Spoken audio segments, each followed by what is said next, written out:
দর্শক আসসালামু আলাইকুম। স্বাগত জানাচ্ছি আমার কথা শুনবার জন্য। কার্যক্রম নিষিদ্ধ এই মুহূর্তে বাংলাদেশে বাংলাদেশ আওয়ামী লীগের প্রতিষ্ঠাবার্ষিকী চলে গেল 23শে জুন। আওয়ামী লীগ কী পেল? বাংলাদেশ কী পেল? আওয়ামী লীগের নেতাকর্মীরা যারা আস্ফালন করছিলেন তারা কী পেল?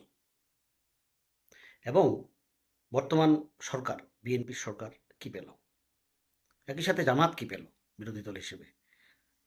একটু আমরা কথা বলতে চাই, আলোচনা করতে চাই। আপনাদেরকে স্বাগত। প্রথমত হচ্ছে আওয়ামী লীগ একটা ঘোড়ার ডিম পেয়েছে। কারণ দেখেন 23শে জুনের আগে অনেক লম্ফঝম্প করেছে আওয়ামী লীগ, নিষিদ্ধ আওয়ামী লীগ, ছাত্রলীগ, যুবলীগ।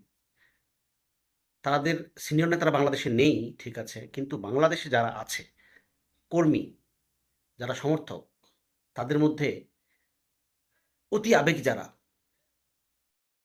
আওয়ামী লীগকে, ছাত্রলীগকে, যুবলীগকে যারা অনেক ভালোবাসে, তাদের কাছে জুলাই আগস্টের আন্দোলন এত বড় একটা হত্যাকাণ্ড, সেগুলো তাদের কাছে কোনো বিষয়ই না। তারা আবেগ দিয়ে রাস্তায় নেমেছে। এটা 23শে জুনের আগের কথা বলছি আমি। তারা জানান দেওয়ার চেষ্টা করেছে আপা ফিরছে এবং আওয়ামী লীগ ফিরছে। কিন্তু বাস্তবে আমরা দেখলাম জিরো।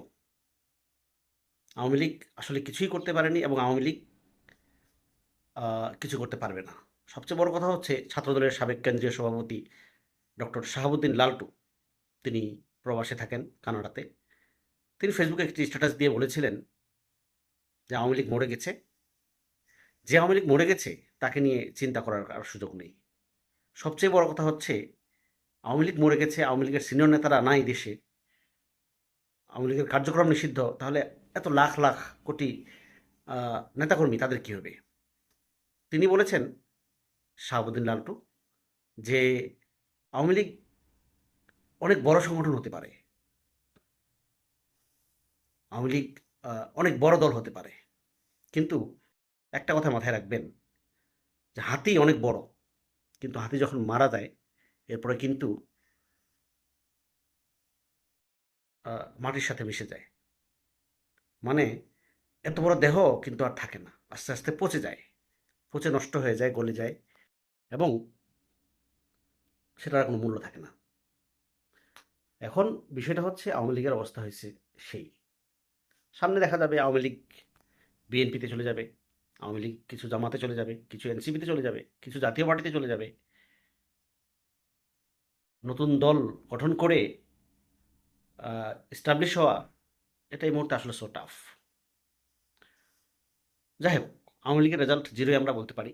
কিন্তু সরকার কী পেল? সরকারের, আমি মনে করি সরকার আপাদমস্তক একটা সিদ্ধান্ত নিয়েছিল, সেনাবাহিনী মোতায়েন করেছে সারা দেশে, সারা দেশে না, 6টা জেলায়। তো এটা একটা সরকারের ব্যর্থতা আমি মনে করি। কারণ আমরা ভেবেছিলাম যে 5ই আগস্টের পরে, বিশেষ করে বর্তমান সরকার ক্ষমতায় আসার পর, পুলিশ সেক্টর একটা ফাংশন করবে। সেনাবাহিনী মোতায়েনের মধ্য দিয়ে এটা প্রমাণ হয়ে গেছে, বা আমরা বলতে পারি, অনেকেই বলছেন যে আসলে পুলিশ ফাংশন হয়নি। পুলিশ ফাংশন হলে আওয়ামী লীগের মতো নিষিদ্ধ দলের হেডম আছে রাস্তায় দাঁড়ানো? অতএব বলাই যায়, অলরেডি মাসুদ কামাল সিনিয়র সাংবাদিক, তিনি এই কথাটাই বলেছেন যে এটা একটা সরকারের ব্যর্থতা, যে তাদেরকে সেনাবাহিনী মোতায়েন করতে হয়েছে আওয়ামী লীগকে ঠেকানোর জন্য। বিরোধী দল হিসেবে জামাত এনসিপি কি পেল? জামাতের কথা আমি আগেও বলেছি একটি ভিডিওতে, যে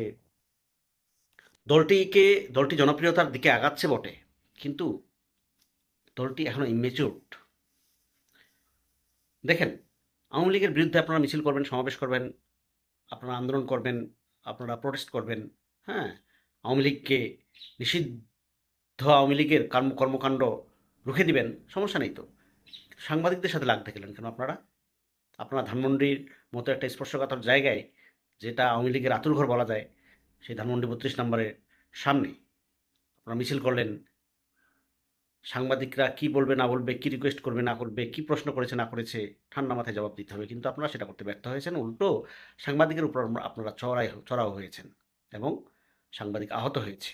যদিও আপনারা দুঃখ প্রকাশ করেছেন এই ঘটনায় এবং দল থেকে ৪ জন না ৫ জনকে বহিষ্কার করেছেন এবং ওই সাংবাদিকের সাথে কথা বলেছেন। সাংবাদিককে ডেকে নিয়ে এসে লাইভ করেছেন। সাংবাদিকও বলেছে যে, "ঠিক আছে, সমস্যা নেই।" সবই ঠিক আছে। কিন্তু এইরকম একটা ঘটনা ওইদিন কি ফোকাস হওয়ার কথা ছিল? কিন্তু ফোকাস হয়ে গেছেন আপনারা এবং নেতিবাচকভাবে। এটা বুঝতে হবে আপনাদেরকে। যাই হোক, আ আওয়ামী লীগ আসলে বাংলাদেশে যতই লম্পঝম্প করেন আওয়ামী লীগের নেতাকর্মীরা করুক, লাভ নেই। কারণ হচ্ছে আপনাকে লিগ্যাল ওয়েতে আসতে হবে। আপনি একটা হত্যাকাণ্ড ঘটিয়েছেন এবং আ শিশু, যুবক, ছাত্র, শিক্ষার্থী, নারী অনেকে হত্যাকাণ্ডের শিকার হয়েছেন। ১৪০০ মানুষ চারটিখানি কথা না, হাজার, হাজার মানুষ পঙ্গু হয়ে আছেন। কয়েক হাজার মানুষ দৃষ্টিশক্তি হারিয়েছেন। এগুলো তো মানুষ ভুলবে না। অতএব আপনাদেরকে লিগ্যাল ওয়েতে আসতে হবে। রাজনীতি করতে হলে সিনিয়র নেতা যারা আছেন, শেখ হাসিনা সহ পালিয়ে গেছেন ভারতে, আপনারা দেশে ফিরে আসেন। বিচারের কাঠগড়ায় দাঁড়ান। বিচার হোক।